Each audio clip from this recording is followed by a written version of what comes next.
नमस्कार, आप देख रहे हैं नवतेज टीवी। मैं आपके साथ हमेशा यादव। सनातन धर्म को लेकर देश की सियासत गर्मा गई है। तमिलनाडु के मंत्री उदयनिधि स्टालिन की सनातन धर्म को लेकर की गई विवादित टिप्पणी को लेकर चेन्नई से दिल्ली तक घमासान मचा हुआ है। टिप्पणी को लेकर आरोप प्रत्यारोप का दौर जारी हो चुका है। बीजेपी टिप्पणी को लेकर कांग्रेस पर हमलावर हो चुकी है। बीजेपी के केंद्रीय मंत्री अनुराग ठाकुर ने इस टिप्पणी के साथ साथ विपक्ष के गठबंधन पर भी निशाना साधा और कहा कि ये इंडिया गठबंधन नहीं, घमंडिया गठबंधन है। और साथ ही सनातन धर्म पर कहा कि सनातन धर्म हमेशा से था, है और रहेगा। मंत्री रविशंकर प्रसाद ने राहुल गांधी पर निशाना साधते हुए कहा, आपके गठबंधन द्वारा सनातन का अपमान किया जा रहा है, आप इस पर चुप क्यों है? आप मंदिर सिर्फ दिखावे के लिए जाते हैं। उदयनिधि स्टालिन ने सनातन धर्म के खिलाफ अपनी की गई बहुत ही बेशर्मी भरी टिप्पणी को दोबारा दोहराया है।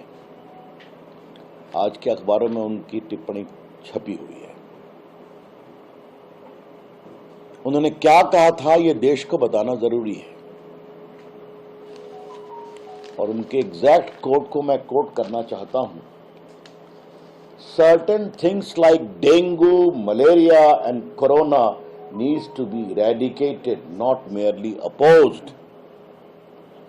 Likewise, Sanatan should also be eradicated. तो उन्होंने सनातन धर्म की तुलना डेंगू, मलेरिया और कोरोना से की है। क्या मतलब है इसका?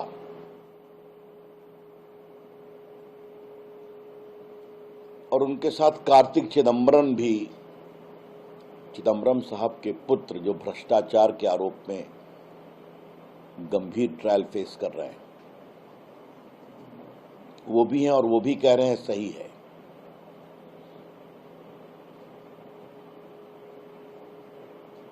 बड़ा सवाल आपके सामने मैं ये उठाने आया हूं कि राहुल गांधी क्यों खामोश हैं? 2 दिन हो गए।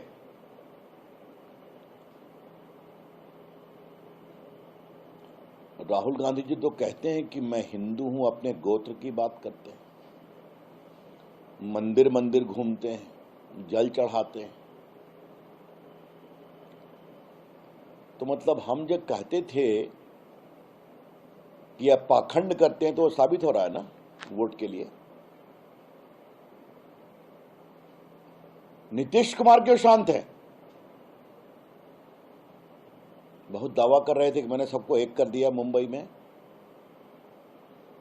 और उनके उप मुख्यमंत्री तेजस्वी जी क्यों खामोश है? पिताजी को लेके गए थे सिद्धि विनायक का दर्शन करवाने मुंबई में, तो सब दिखावा था क्या? क्यों?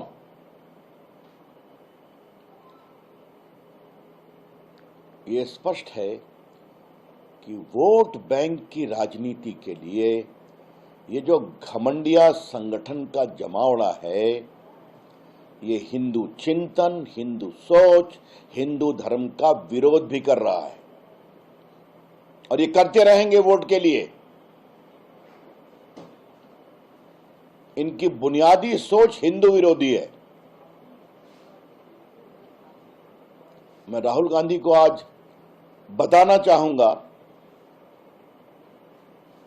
कि जब राम सेतु का विषय आ रहा था तो आपकी माताजी यूपीए की चेयरपर्सन थी और एक एफिडेविट फाइल हुआ था सुप्रीम कोर्ट में कि प्रभु राम काल्पनिक कैरेक्टर है, the story of Lord Ram is a fiction. और जब देश में हंगामा हुआ तो फिर आपको विड्रॉ करना पड़ा।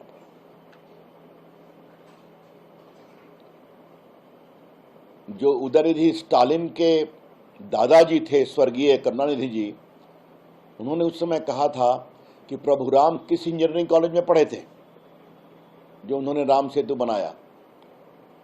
तो मैंने पार्टी की ओर से उनसे एक सवाल पूछा था, क्या ऐसी शर्मनाक टिप्पणी किसी और आस्था के देवी देवता के बारे में आप कर सकते हैं जैसा हिंदुओं के बारे में करते हैं? ये इन लोग की एक परंपरा है, वोट के लिए कुछ भी करो, किसी सीमा तक जाओ। I would like to remind Mr. Rahul Gandhi, Nitish Kumar and Mr. Tejasvi Yadav and more particularly the DMK leaders, the father Stalin and the son Udayanidhi Stalin. Sanatan is eternal, शाश्वत. सनातन स्थायी है, चिरंतन है. ये भारत की संस्कृति, भारत के संस्कार और भारत की सभ्यता का मूल स्तंभ है सनातन. वहीं मंत्री उदयनिधि ने अपने बयान पर सफाई देते हुए कहा कि वे सनातन धर्म के आलोचना वाले बयान पर अभी भी कायम हैं, लेकिन उन्होंने कभी नरसंहार का आह्वान नहीं किया और पीएम मोदी पर निशाना साधते हुए कहा कि जब प्रधानमंत्री मोदी कांग्रेस मुक्त भारत की बात करते हैं तो इसका मतलब कांग्रेसियों को मार देना चाहिए.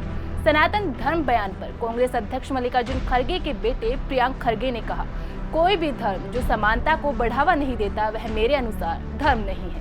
एक तरफ कांग्रेस अपने मंत्री के बयान का बचाव करते नजर आ रहे हैं तो बीजेपी बयान को लेकर कांग्रेस पर तीखे हमले कर रही है. इसी के साथ लोकसभा चुनाव की बिसात भी बीत चुकी है. अब देखने वाली बात होगी कि कौन सी पार्टी सनातन मुद्दे को भुनाने में कामयाब हो पाती है. अभी के लिए इतना ही. आप देखते रहें नवतेज टीवी. देश और दुनिया की हर बड़ी खबर के लिए सब्सक्राइब करें नवतेज टीवी और पल पल के अपडेट्स के लिए बेल आइकन को दबाना ना भूलें, क्योंकि आपकी खबरों का भरोसेमंद साथी है नवतेज टीवी.